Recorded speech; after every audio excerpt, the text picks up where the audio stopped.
Hello दोस्तों, स्वागत है आपका कहानी की डिबिया में। और इस कहानी की डिबिया से एक नई कहानी लेकर के मैं आप सभी के सामने फिर से हाजिर हूँ।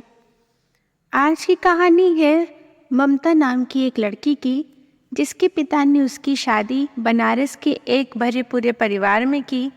अपनी हैसियत से ज़्यादा हैसियत देखकर की, और जितना उनसे बन सकता था उन्होंने ममता की शादी में दान दक्षिणा भी करी। जैसा कि हमारे हिंदू परिवारों में रिवाज है, या और भी परिवारों में भी कह सकते हैं, केवल हिंदू परिवार में ही नहीं और परिवारों में भी रिवाज है कि जब हम अपनी बेटी देते हैं तो उसके साथ कोशिश करते हैं गृहस्थी की वो हर चीज़ उसे दे, जिससे उसे अपना घर परिवार बसाने में किसी भी तरह की कोई आपूर्ति ना हो, कोई दिक्कत ना हो। तो वैसे ही ममता के पिता ने जितना उनसे बन सकता था वो सब कुछ ममता को दिया। ममता हंसते खेलते बहुत सारे अरमान लेकर के अपने ससुराल गई, जहाँ पर शुरुआती दिन तो उसके बहुत अच्छे गए। उसकी सास, जो कि एक सभ्य महिला थी, साधारण महिला थी, उन्होंने भी अपनी बहू को बहुत अच्छी तरीके से अपने घर में रखा। ममता के ससुर जी एक दुकान में बैठते थे। हालांकि वो दुकान उनकी नहीं थी, लेकिन वो दुकान का पूरी देखरेख करते थे, पूरी व्यवस्था दुकान की वही संभालते थे। और उनका मालिक बाहर रहता था। उसने अपनी पूरी दुकान ममता के ससुर के हाथ में सौंप रखी थी।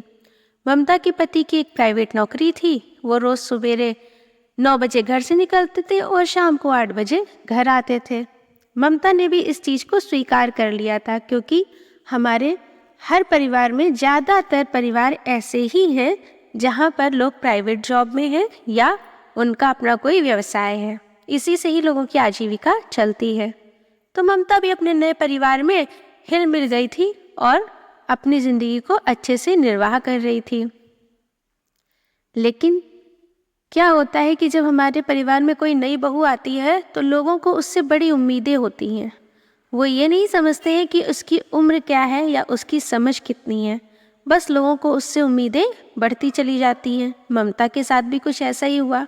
शुरुआती दिनों में तो सास ने उसका बहुत साथ दिया, लेकिन जो भी आसपास के लोग या रिश्तेदार या ये कह लो जो माता जी के साथ उनके उठने बैठने वाले थे, उन्होंने पता नहीं माता जी से क्या क्या ऐसा पूछा कि अब जो ममता की माता जी थी, मतलब जो ममता की सास थी, वो अब ममता से कुछ ज़्यादा ही अपेक्षाएं रखने लगी थी। जैसे कि अब ममता अगर सुबह उठ करके चाय बनाती थी तो उसकी सास उससे ये अपेक्षा रखती थी कि वो चाय सबको हाथ में दे और चाय के साथ कोई ना कोई नाश्ता भी वो दे, जबकि शादी से पहले वो सारा कार्यभार ममता की सास स्वयं संभालती थी। लेकिन अब ममता ने उस पर भी खरे उतरने की कोशिश करी। वो समय अनुसार सारी चीज़ें करती जाती थी, लेकिन अभी कच्ची उम्र की वजह से वो हर चीज़ को उतने निर्धारित तरीके से नहीं कर पा रही थी, और जिसकी वजह से दिन पे दिन ऐसा होता जा रहा था कि जो इतनी प्यारी और समझदार सास थी, वो धीरे धीरे मतभेद उत्पन्न होना शुरू हो गए थे। अब ममता और उसकी सास के बीच में कुछ ऐसे मतभेद उत्पन्न हो गए थे जो कि कितनी भी कोशिश की जाए पर सुलझाए नहीं जा रहे थे, क्योंकि वही बहू अब उनको ऐसी लगने लगी थी जिसमें 1000 कमियां थी। ममता भी अपनी तरह से पूरे प्रयास कर रही थी, लेकिन अब उसको प्रोत्साहन की वजह से हताशा हाथ लग रही थी। जितना भी वो कर रही थी, उसकी सास की आदत सी होने लगी थी कि उसकी हर चीज में कोई ना कोई कमी निकालना। वो कोई ना कोई ऐसी चीज जरूर करती थी जिससे सास उसको कोई ना कोई कमी निकाल देती थी, और जिससे उनके बीच के मतभेद को और ज़्यादा प्रोत्साहन मिलता था, उत्साह मिलता था बढ़ने का। अब ये कुछ बातें ऐसी थी जो ममता की सास ने दूसरे तरीके से अपने बेटे के सामने भी प्रस्तुत की कि ममता जो है, जब कोई आता है तो उसके सामने ऐसे ही चली आती है, कपड़े पहनने का ढंग नहीं है, लोगों से बात करने का ढंग नहीं है, किसके चरण को स्पर्श करना है, जिसको नमस्कार करना है, ममता ऐसी चीज़ें ज़्यादातर भूल जाती है करना और टोकने की बात करती है। तो शुरुआत में जो ममता का पति था, उसने अपनी माता की बात सुन के ममता को समझाया कि जैसा माँ कहती है वैसा ही करो। लेकिन अब ममता अपनी ये बात नहीं कह पाई कि वो तो नई बहू है, उसको जितने लोग शादी के समय में दिखे बताए गए उतनों को तो वो जानती है, पर जो नए लोग आते हैं वो उनको नहीं जानती है, तो उसको नहीं पता है कि उनको नमस्कार करना है या उनके चरण स्पर्श करने हैं, क्योंकि कई बार ऐसी गलती हो गई कि जिनको नमस्कार करना था उनको ममता ने चरण स्पर्श से संबोधित कर दिया। तो ये चीज़ भी उसको समझ में आई ममता के पति को, और उसने ये बात अपनी माँ के सामने रखी। अब माँ को लगा कि उनका बेटा अपनी पत्नी का पक्ष ले रहा है। उसके बाद से अब जो है सास और बहू के बीच में और भी ज़्यादा तनातनी शुरू हो गई, जबकि ऐसा कुछ भी नहीं था। ममता भी अपनी जगह पे सही थी, लेकिन उसकी सास को 4 लोग आकर के जो कह रहे हैं कि अरे देखो तुम्हारी बहू, मेरी बहू तो ऐसा करती है। मेरी हर इंसान की आदत होती है वो अपने आप को बड़ा ऊंचा दिखाने की कोशिश करता है, और हर सामने वाले की ये गलती होती है कि जैसा वो दिखाने की कोशिश कर रहा होता है वो व्यक्ति उसी नज़रिए और उसी चश्मे से उसको देखने की भी कोशिश करने लगता है। वो ये भूल जाता है कि हर हाथ की हर उंगली अलग अलग नाप की होती है। ऐसे ही हर इंसान और हर इंसान का व्यक्तित्व तो अलग अलग होता है। ये बात जो है ममता की सास को समझ में नहीं आ रही थी, और दिन पे दिन मतभेद इतने ज़्यादा बढ़ते जा रहे थे कि आपस में बातचीत तक का स्थिति ऐसी हो चुकी थी कि वो बंद हो गई थी। अब ममता अपनी सास से खुल के बात नहीं कर पाती थी, और सास भी अब ममता से चिढ़ सी पैदा होने लगी थी। एक दिन अचानक सास को कोई ऐसी चीज़ सूझी कि उसको लगा कि ममता की ही गलती होगी, और वो उसी गुस्से में तेजी से उसके पास चली आ रही थी। इसमें उनका शरीर जो है वो संभाल न पाया खुद को, और वो वहीं पर गिर पड़ी। ममता ने इस दृश्य को देखा और वो भागती हुई आई, और उसने अपनी सास को संभाल करके उसने जितना हो सकता था उतना पूरा प्रयास करा। उनको बिस्तर तक ले जा करके उनकी जो प्राथमिक चिकित्सा हो सकती थी वो सारी दी। उसके बाद में उस वक्त उसके सास के अलावा उसके ससुर और उसके पति कोई भी घर पे नहीं था।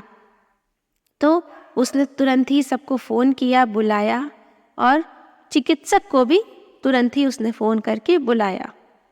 चिकित्सक आया, उसने तुरंत बोला कि जो भी इनको प्राथमिक उपचार दिया गया है वो एकदम सही दिया गया है, जिसकी वजह से जो पीड़ा संदिग्ध हो सकती थी, जो चोट संदिग्ध हो सकती थी, वो अब उतनी संदिग्ध नहीं है, और जल्दी ही उसका पूरी तरह से पोषण हो जाएगा। मतलब वो पूरी जो चोट है वो पूरी तरह से घाव भर जाएगा, और जो भी आंतरिक चोट भी आई होगी वो जल्दी से ही पूरी तरह से स्वस्थ हो जाएगी। अब सास बिस्तर पे ही पड़ी रहती थी ज़्यादातर, क्योंकि उनके कमर में और पैर में चोट आई हुई थी, और ममता ही सब कुछ संभाल रही थी। यहाँ तक कि अपनी सास का भी पूरा करना धरना, सब उनका दवाइयाँ देना, उनको खाना खिलाना, समय पे उनको उठा करके साफ सफाई कराना, सब कुछ ममता बहुत अच्छे से कर रही थी। लोग आ रहे थे, लोग आ करके उनको देख रहे थे। चूँकि ममता सामने होती थी तो अब लोगों की ये हो गई थी कि ममता के सामने ममता की बहुत तारीफ़ करते थे उसकी सास से कि देखो तुम्हारी बहू इतना अच्छे से तुम्हारा ख्याल रख रही है। जो लोग भी बल्कि आकर के बोलते थे कि मेरी बहू ऐसी, मेरी बहू ऐसी, वो भी ममता के लिए सही शब्द ही इस्तेमाल कर रहे थे। किसी ने भी ममता के बारे में कुछ भी नहीं बोला। तो जब उसकी सास धीरे धीरे संभलने लगी और उठ करके अपने पैरों पे खड़ी होकर चलने लायक हो गई, तब उन्होंने देखा कि घर तो उतना ही व्यवस्थित है जितना वो छोड़ करके बिस्तर पे लेटी थी। मतलब जब उनको वो चोट लगी थी उससे पहले जैसा घर व्यवस्थित था वैसा ही घर तभी भी व्यवस्थित था। व्यवस्था में कोई भी ऊंच नीच नहीं हुई थी, बल्कि कुछ चीज़ें ममता ने और अलग से करी हुई थी। जैसे कि ममता को पेड़ पौधे लगाने का बहुत शौक था, तो उसने घर में तुलसी के कई पौधे लगाए। उसने घर के सामान को कुछ इधर से उधर भी किया जो देखने में बड़ा अच्छा लग रहा था, जो शायद उसकी सास ने उससे पहले ध्यान भी नहीं दिया था कि ऐसा करने से घर में एक नई ऊर्जा आ सकती है। तो जब सास ने निकल के सब कुछ बहुत अच्छे से बहुत ध्यान से देखा तो उसकी समझ में आया कि उसने दूसरों की बात में आकर के ये गलती जरूर कर दी जो अपने और अपनी बहू के बीच में मनमुटाव की स्थिति ला करके खड़ी कर दी। एक लड़की जब शादी करके आती है तो जब हम उससे उतनी अपेक्षाएं कर लेते हैं तो शायद वो अंदर से भी उलझ जाती है, क्योंकि वो इतना तो सोच के नहीं आई होती है ना। उसको भी तो ये लगता है कि जब मैं नए घर में जा रही हूँ तो मुझे वहाँ पर सपोर्ट करने वाले बहुत लोग मिलेंगे, साथ देने वाले बहुत लोग मिलेंगे। तो शायद ममता भी यही सोच के आई थी, और माँ के बीमार पड़ने के बाद भी ममता ने उस घर को उतनी ही अच्छी तरीके से संभाला जितनी अच्छी तरह से ममता की सास ने संभाला था।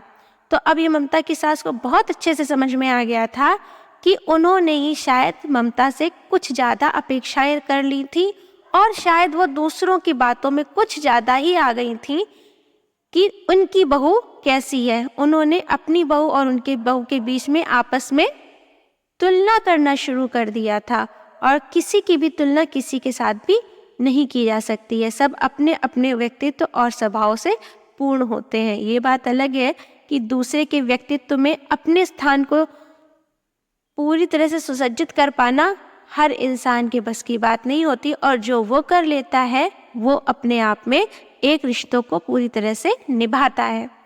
तो ममता की सास को तो ये बात समझ में आ गई। उम्मीद करती हूँ हम सबको भी ये बात बहुत अच्छे से समझ में आएगी कि किसी से भी हद से ज़्यादा उम्मीद मत रखिए। पहले उसकी उम्र और उसकी समझ को परखिए, तब उससे उम्मीदें लगाइए। सबसे सरल तरीका है कभी कभी किसी सामने वाले की जगह पे अपने आप को भी रख के आंक लेना चाहिए कि हम वो कर पाने में सक्षम है कि नहीं है। उम्मीद करती हूँ आपको कहानी अच्छी लगी होगी, तो चैनल को सब्सक्राइब जरूर करिएगा अगर अभी तक आपने नहीं किया है। बाकी लाइक और कमेंट तो हम आपसे अपेक्षा रख ही सकते हैं कि आप कर रहे होंगे। अगली कहानी में आपसे फिर से मुलाकात होगी एक नए विषय के साथ में। तब तक के लिए आपसे इजाजत लेती हूँ। आपका बहुत बहुत धन्यवाद।